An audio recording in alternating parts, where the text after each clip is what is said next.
3 अपने प्रधानमंत्री उनको अपने कार्यकाल में ही खोने की नौबत आई। नेहरू जी, शास्त्री जी, इंदिरा जी। तब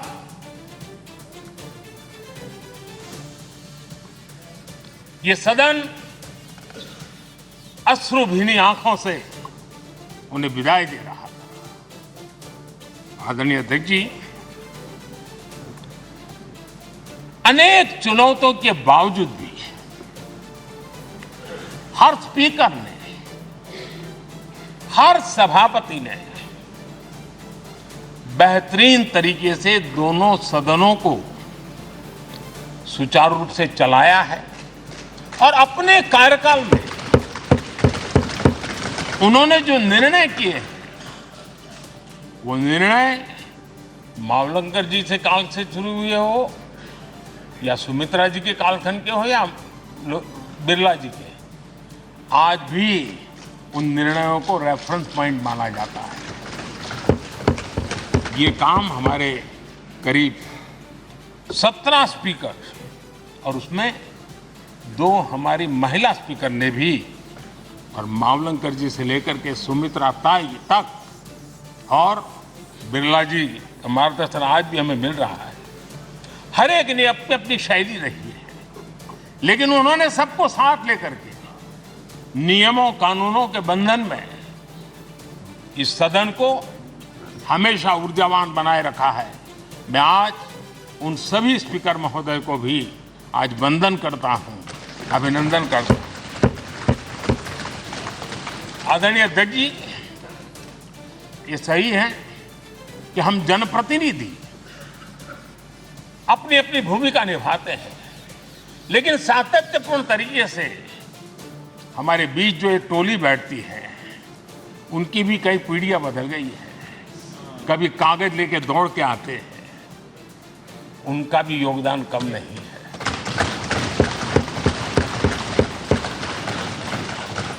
हमें कागज पत्र पहुंचाने के लिए दौड़ते हैं, सदन में कोई गलती ना हो जाए, उसके निर्णय में कोई गलत ना हो जाए, उसके लिए वो चौकन्ने रहते हैं। जो काम इनके द्वारा हुआ है उसने भी सदन के क्वालिटी ऑफ गवर्नेंस में तेजी लाने में बहुत बड़ी मदद की है। मैं उन सभी साथियों का और इनके पूर्व में जो रहे हैं उनका भी हृदय से अभिनंदन करता हूं। इतना ही नहीं, सदन मतलब ये खंड ही नहीं है। इस पूरे परिसर में अनेक लोगों ने, किसी ने हमें चाय पिलाई होगी, किसी ने पानी पिलाया होगा, किसी ने रात रात चली हुई सदन को किसी को भूखा पेट रहने नहीं दिया होगा। कई प्रकार की सेवाएं की होगी। किसी ने माली ने इसके बाहर के एनवायरनमेंट को संभाला होगा, किसी ने इसकी सफाई की होगी। न जाने कितने ही अनगिनत लोग होंगे जिन्होंने हम सब अच्छे ढंग से काम कर सके, और यहां जो काम हो वो काम देश को आगे बढ़ाने के लिए अधिक से अधिक तेजी से हो, उसके लिए जो माहौल बनाना, व्यवस्था बनाना, उसके लिए जिसने योगदान दिया है, मेरी तरफ से भी और इस सदन की तरफ से भी मैं उनका विशेष रूप से नमन करता हूं।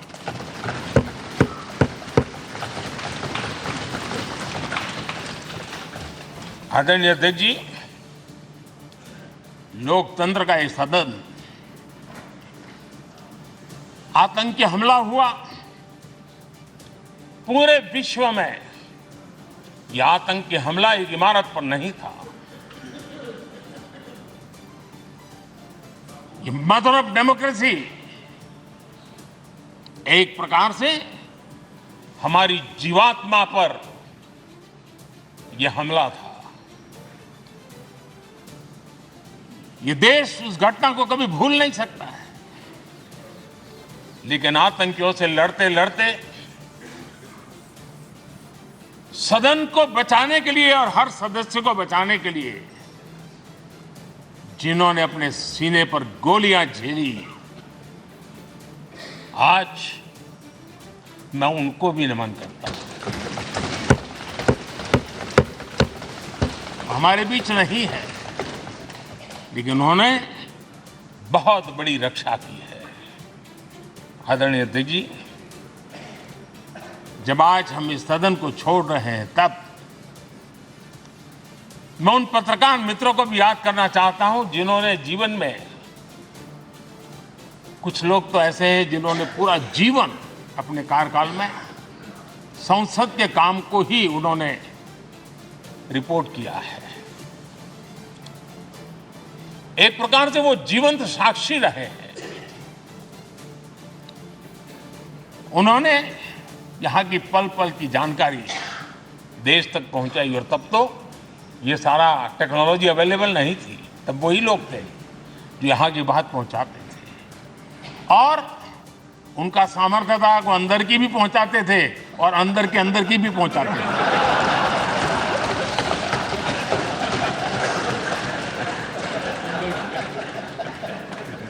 और मैंने देखा कि ऐसे पत्रकारिता जिन्होंने संसद को कवर किया,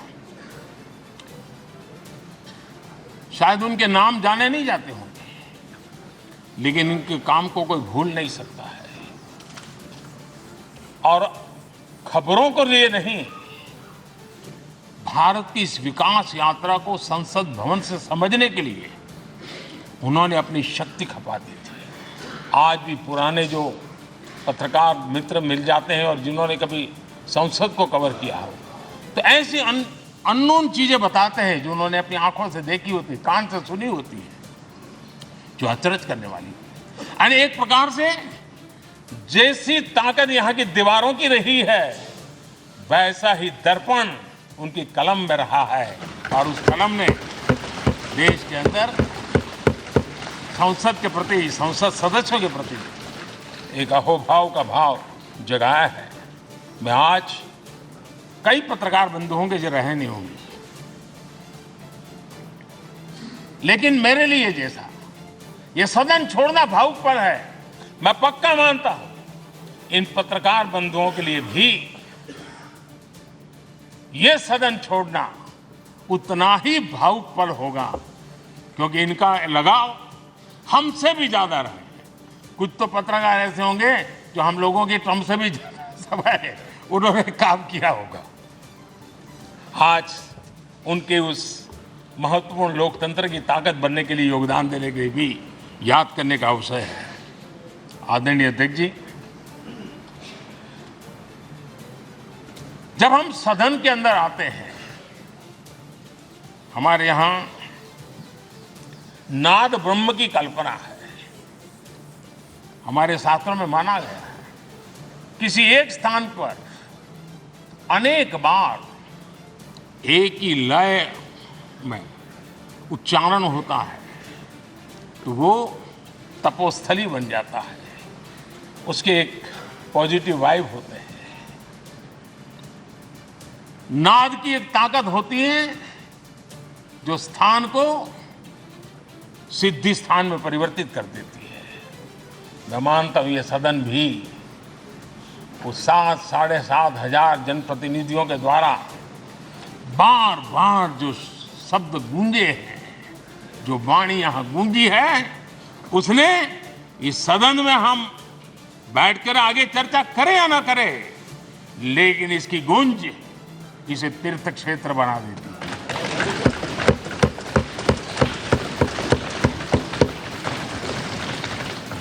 एक जागृत जगह बन जाती है, और लोकतंत्र की प्रति श्रद्धा रखने वाला व्यक्ति आज से 50 साल के बाद भी जब यहां देखने के लिए भी आएगा तो उसे उस गूंज की अनुभूति होगी कि कभी भारत की आत्मा की आवाज यहां पर गूंजती थी। और इसलिए अध्यक्ष महोदय, ये वो सदन है जहां कभी भगत सिंह, बटुकेश्वर दत्त, उन्होंने अपनी वीरता सामर्थ्य से अंग्रेज सल्तनत को जगा दिया था बम का धमाका कर कर। वो बम की गूंज भी जो देश का भला चाहते हैं उनको कभी सोने नहीं देती। आदरणीय अध्यक्ष जी, ये वो सदन है जहां पंडित जी को इसलिए भी याद किएगा, अनेक बातों के लिए याद करेगा, लेकिन हम जरूर याद करेंगे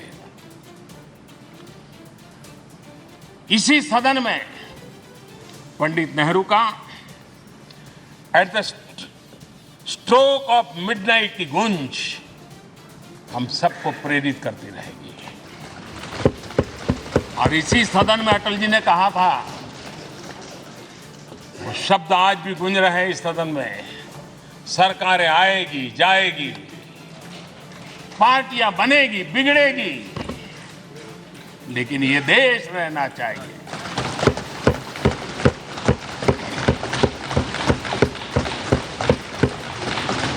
आदरणीय अध्यक्ष जी, पंडित नेहरू की जो प्रारंभिक मंत्रिपरिषद थी, बाबा साहब आम्बेडकर जी एक मंत्री के रूप में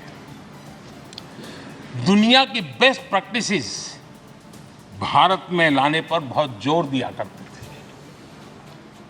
फैक्ट्री कानून में अंतर्राष्ट्रीय सुझावों को शामिल करने पर बाबा साहब सर्वाधिक आग्रही रहे थे और उसका परिणाम आज देश को लाभ मिल रहा है। बाबा साहब आम्बेडकर ने देश को नेहरू जी की सरकार में वाटर पॉलिसी दी थी और उस वाटर पॉलिसी बनाने में बाबा साहब आम्बेडकर की बहुत बड़ी भूमिका रही थी। आदरणीय अध्यक्ष जी, हमें जानते हैं कि भारत में बाबा साहब आम्बेडकर एक बात हमेशा कहते थे कि भारत में सामाजिक न्याय के लिए भारत का औद्योगिकरण होना बहुत जरूरी है, क्योंकि देश के दलित पिछड़ों के पास जमीन ही नहीं है, वो क्या करेगा? औद्योगिकरण होना चाहिए। और बाबा साहब इस बात को मान करके डॉक्टर श्यामा प्रसाद मुखर्जी जो पंडित नेहरू के मंत्री थे, उन्होंने इस देश में और पहले वाणिज्य मंत्री के रूप में और उद्योग मंत्री के रूप में उन्होंने इंडस्ट्री पॉलिसी इस देश में लाई थी। आज भी कितनी ही इंडस्ट्री पॉलिसी बने, लेकिन उसकी आत्मा वही होती है जो पहली सरकार के थी और उनका भी बहुत बड़ा अहम योगदान रहा था। आदरणीय अध्यक्ष जी, लाल बहादुर शास्त्री जी ने 65 के युद्ध में हमारे देश के जवानों में का हौसला बुलंद करना, उनके सामर्थ्य के लिए को पूरी तरह राष्ट्र पे झोंक देने की प्रेरणा इसी सदन में से दी थी लाल बहादुर शास्त्री का। और यहीं पर उन्होंने ग्रीन रिवॉल्यूशन के लिए एक मजबूत नींव लाल बहादुर शास्त्री जी ने रखी थी। आदरणीय अध्यक्ष जी, बांग्लादेश की मुक्ति का आंदोलन और उसका समर्थन भी इसी सदन ने इंदिरा गांधी के नेतृत्व में किया था। इसी सदन ने इमरजेंसी में लोकतंत्र पर होता हुआ हमला भी देखा था और इसी सदन ने भारत के लोगों की ताकत को एहसास कराते हुए मजबूत लोकतंत्र की वापसी भी इसी सदन ने देखी थी। वो राष्ट्रीय संकल्प भी देखा था, ये सामर्थ्य भी देखा था। आदरणीय अध्यक्ष जी, ये सदन इस बात का हमेशा ऋणी रहेगा, क्योंकि इसी सदन में हमारे पूर्व प्रधानमंत्री चरण सिंह जी ने ग्रामीण मंत्रालय का गठन किया था, रूरल डेवलपमेंट मिनिस्ट्री। इसी सदन में मतदान की उम्र 21 से 18 करने का निर्णय हुआ था और देश की युवा पीढ़ी को इसका योगदान देने के लिए प्रेरित किया गया, उत्साहित किया गया था। हमारे देश ने गठबंधनों की सरकारें देखी, वीपी सिंह जी हो, चंद्रशेखर जी, और बाद में एक सिलसिला चला। लंबे अरसे से दिशा में देश जा रहा था, आर्थिक नीतियों के बोझ तले देश दबा हुआ था, लेकिन नरसिम्हा राव की सरकार थी जिन्होंने हिम्मत के साथ पुरानी आर्थिक नीतियों को छोड़ करके नई राह पकड़ने का फैसला किया था, जिसके आज देश को परिणाम मिल रहे हैं। अटल बिहारी वाजपेयी जी का सरकार भी हमने इसी सदन ने देखी। सर्व शिक्षा अभियान देश में आज वो महत्वपूर्ण बन गया है। आदिवासी कार्यालय मंत्रालय अटल जी ने बनाया, नॉर्थ ईस्ट का मंत्रालय अटल जी ने बनाया, न्यूक्लियर टेस्ट भारत के सामर्थ्य का परिचायक बन गया। और इसी सदन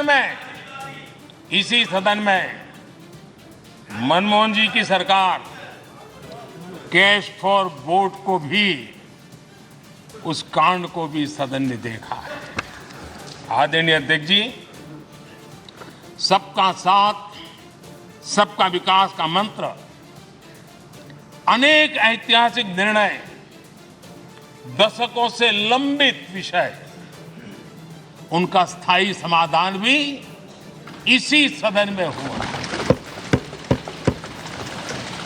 आर्टिकल 370, ये सदन हमेशा हमेशा गर्व के साथ कहेगा, इस सदन के कारण one nation one tax, GST का निर्णय भी इसी सदन ने किया। One rank one pension, OROP, ये भी इसी सदन ने देखा। गरीबों के लिए 10% आरक्षण कोई विवाद के बिना पहली बार इस देश में करने में सफल रहे। आदरणीय अध्यक्ष जी, भारत के लोकतंत्र में तमाम उतार चढ़ाव हमने देखे हैं, और ये सदन लोकतंत्र की ताकत है, लोकतंत्र की ताकत की साक्षी है, जन विश्वास का एक केंद्र बिंदु रहा है। इस सदन की विशेषता देखिए, और दुनिया के लोगों को आज भी आश्चर्य होता है। यह सदन है जिसमें कभी 4 सांसद वाली पार्टी सत्ता में होती थी और 100 सदस्य वाली पार्टी विपक्ष में बैठती थी। ये भी सामर्थ्य इस सदन के लोकतंत्र की ताकत का परिचय कराता है। और यही सदन है जिसमें एक वोट से अटल जी की सरकार गई थी और लोकतंत्र की गरिमा को बढ़ाया था। ये भी इसी सदन में हुआ। आज अनेक छोटी छोटी रीजनल पार्टियों का प्रतिनिधित्व हमारे देश की विविधता को, हमारे देश के एस्पिरेशंस का एक प्रकार से वो आकर्षक केंद्र बिंदु बना है। आदरणीय अध्यक्ष जी, इस देश में 2 प्रधानमंत्री ऐसे रहे, मोरारजी भाई वीपी सिंह। एक प्रकार से कांग्रेस में जीवन खपाया था, लेकिन एंटी कांग्रेस गवर्नमेंट का नेतृत्व कर रहे थे। ये भी इसकी विशेषता थी। और हमारे नरसिम्हा राव जी, वो तो बिस्तरा गोल करके घर जाने की तैयारी कर रहे थे, निवृत्ति की घोषणा कर चुके थे, लेकिन यही लोकतंत्र की ताकत देखिए, सदन की ताकत देखिए, वो प्रधानमंत्री के रूप में 5 साल हमारी सेवा कर।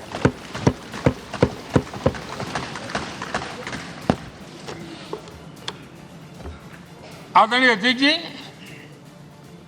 सबकी सहमति से कठिन कार्य होते हुए हमने देखे हैं।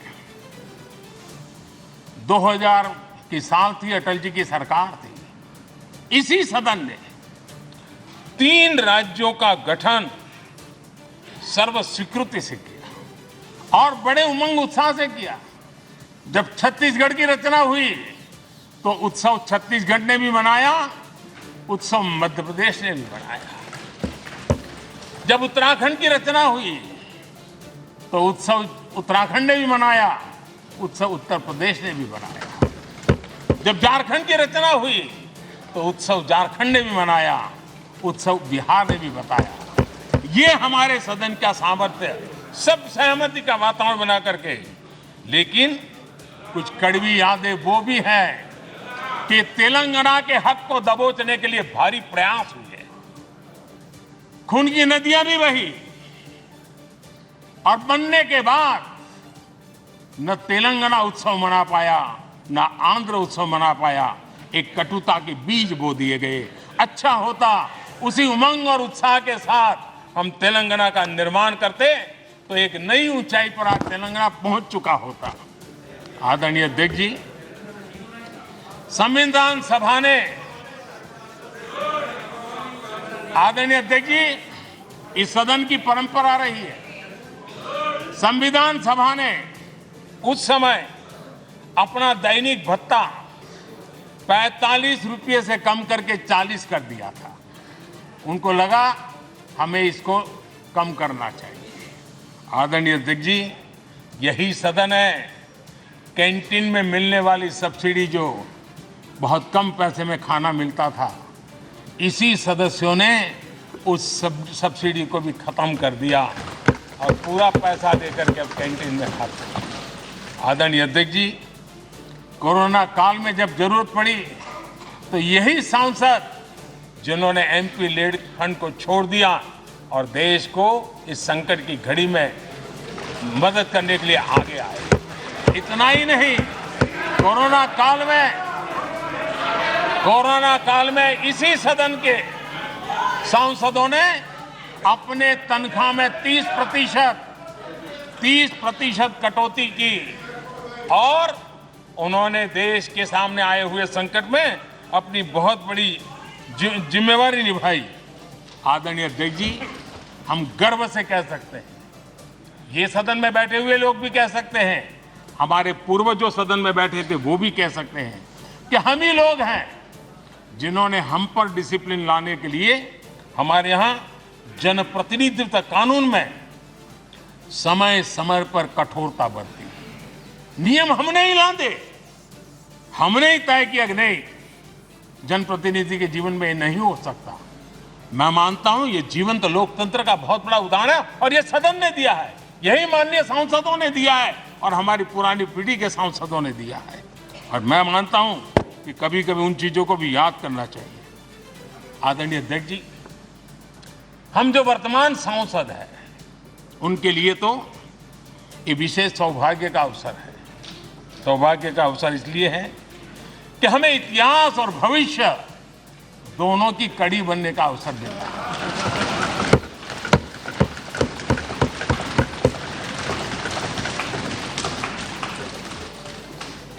कल और आज से जुड़ने का हमें अवसर मिल रहा है और आने वाली कल निर्माण करने का एक नया विश्वास, नया उमंग, नए उत्साह के साथ हम यहां से विदाई लेने वाले हैं।